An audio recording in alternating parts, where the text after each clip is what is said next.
એ શું ન કરી શકે?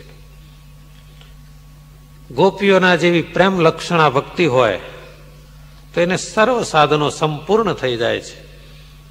બાકી પોતાની રીતે એમ માને કે હું આત્મા અનાત્માની વિકતિ કરી લઉં, એ નથી થતી. એટલે કે મહારાજ એમ કહેવા માગે છે કે એમ જે સમજતા હોય કે દેહ ઇન્દ્રિયો અંતઃકરણથી હું જુદો છું, એ તો માને છે એટલું જ. સાચી સમજણ તો ભગવાનની કૃપા સિવાય, ભગવાનના બળ સિવાય, પ્રેમ લક્ષણા ભક્તિ સિવાય આવતી જ નથી.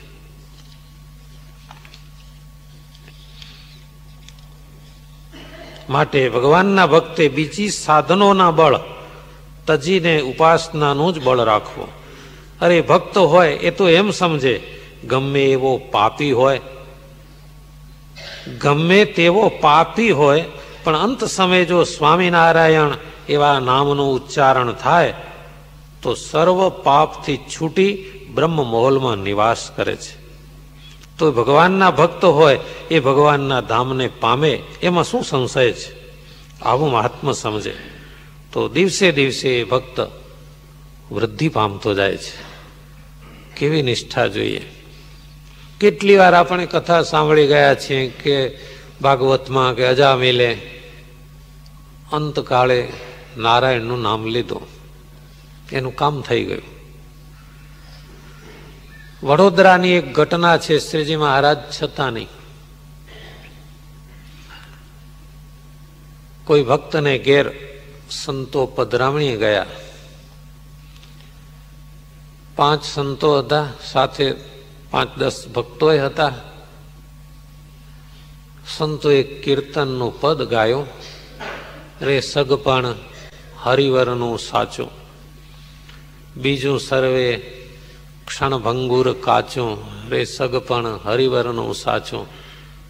એક તો નંદ સંતોના આ શબ્દો ભાવથી ગવાતા હોય, અને એ સમૂહમાં 5 સંતો હતા, 10-12 ભક્તો હતા. ભક્તોને કીર્તનો આવડ્યો.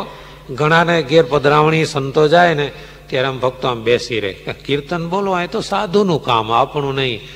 અથવા જાણે સ્વામી ભેગું આપણે બોલાય જ નહીં. અરે ઘણી વાર તો ઝીલણિયા કીર્તન સભામાં ગવાતા હોય, એનો જે ઘોષ થાય એટલો સુંદર લાગે, પણ ઘણા ભક્તો નિયમ લઈને આવે, ના ના આપણે શું અવાજ બગાડવો, બેટરી બાળવી ખોટી, કે બોલે જ નહીં. એ સાધુ બોલે ને આપણે સાંભળીએ એટલું ઓછું છે. ઝીલણિયા કીર્તન હોય, ભગવાનના નામની ધુન્ય થતી હોય, એ ઉચ્ચ સ્વરે ગાવીએ અને એનો જે અવાજ, એનો ઘોષ પ્રતિઘોષ વાતાવરણ નભો મંડળ આખું દિવ્ય બનાવી દે. 5 સંતો ને 10 હરિભક્તો સગપણ હરિવરનું સાચું સમૂહમાં ગાતા હતા. ગાઈને ઉભા થઈ ગયા. 5 મિનિટમાં તો સંતો મંદિરમાં, ભક્તો ઘેર. પણ આ એક શબ્દની અસર બાજુમાં પડી. આ ભક્તના ઘરની બાજુમાં કોઈ વૃદ્ધ, વયોવૃદ્ધ કોઈ માજી રહેતા હતા,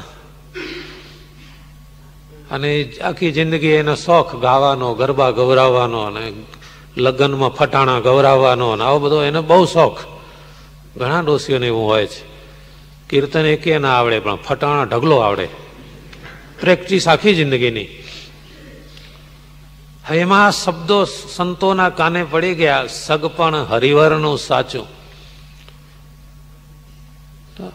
આ ગયડા હતા, ગયડાને ગમે એમ બોલવાની છૂટ હોય છે વૃદ્ધોને. પાણી ભરવા જાય રસ્તામાં બોલે સગપણ હરિવરનું સાચું, તો કોઈ કે માજી શું બોલો છો? અમારી બાજુમાં બાવલા આવ્યા હતા. ફટાણા ગાવાની કાયમની ટેવ. કોણ વળે? સ્વામિનારાયણ આવ્યા હતા. બીજું ફટાણું ચાલુ કર્યું. એ ગાતા હતા, સારું ગાતા હતા. બાવા થયા તો એ ગાતા હતા સારું. રે સગપણ હરિવરનું સાચું. આટલા જ શબ્દો એના કાન અને હૈયામાં યાદ રહી ગયા. ખાસો સમય જતો રહ્યો, 1 વર્ષ 1.5 વર્ષનો, તો પણ આ શબ્દો ભૂલાયા નહીં. રે સગપણ હરિવરનું સાચું. ઘરમાં ઘંટી ફેરવે તો એ બોલે, ક્યારેક રસોડું ચાલુ કરે તો યાદ આવી જાય, રે સગપણ હરિવાર, અને રોટલો નાખે કલાડીમાં ફડાક દઈને. ગપ્પા મારતા રોટલા કરે, વાતો કરતા રોટલા કરે, રેડિયો ચાલુ રાખીને રોટલા કરે, ગાયનો સાંભળતા રોટલા કરે. એ ખાનારની બુદ્ધિ એ મલિન થાય, પણ ભજન કરતા કરતા રોટલા કરે ને એ જમનારની બુદ્ધિ પવિત્ર થાય. એવી રસોઈ એ પ્રસાદ ગણાઈ જાય. આ રોટલો નાખે ફડાક દઈને, અને રે સગપણ હરિવરનું સાચું. ચૂલામાં ફૂંક મારે ને એટલે સગપણ હરિવરનું સાચું. અને એમાં એક દાડો માંદા પડ્યા, તાવ આવ્યો, જોરદાર તાવ. 2-4 પડીકીઓ લીધી પણ ઉતર્યો નહીં. વૈદો ભાગી ગયા કે આ ડોસી સાજા નહીં થાય કે હવે. અને એવું જ થયું. નજીકમાં કોઈ સગા નહોતા, બહાર ગામથી આવ્યા 2-3 જણા. તો તાવમાં કળસ્યા કરે ને બોલ્યા કરે, સગપણ હરિવરનું સાચું. અને જ્યાં દેહ છૂટ્યો એ વખતે સ્વામિનારાયણ ભગવાન આવ્યા. આમણે એટલું જ કહ્યું, અમારા સંતોના શબ્દો, રે સગપણ હરિવરનું સાચું. હરિવર તો અમે છીએ અને અમારું સગપણ સાચું, એમ આ કહે છે ને. ભગવાન એ જીવને પોતાના ધામમાં લઈ ગયા. તો અંતકાળે એક વાર પણ જો સ્વામિનારાયણ શબ્દનું ઉચ્ચારણ કરે તો એના પાપ માત્ર બળી જાય, બ્રહ્મ મહોલમાં નિવાસ કરે, ભગવાનના ધામમાં જાય. આમ જે સમજતો હોય એને કેટલું બળ હોય ભક્તિ ઉપાસનાનું, ભક્તનો કેટલો મહિમા હોય. એટલે શ્રીજી મહારાજ કહે છે, આવી સમજણ રાખી અને ભગવાન ભજન કરે તો એ નમ્ર રહે, એમાં કોઈ દાડો અભિમાન આવે જ નહીં.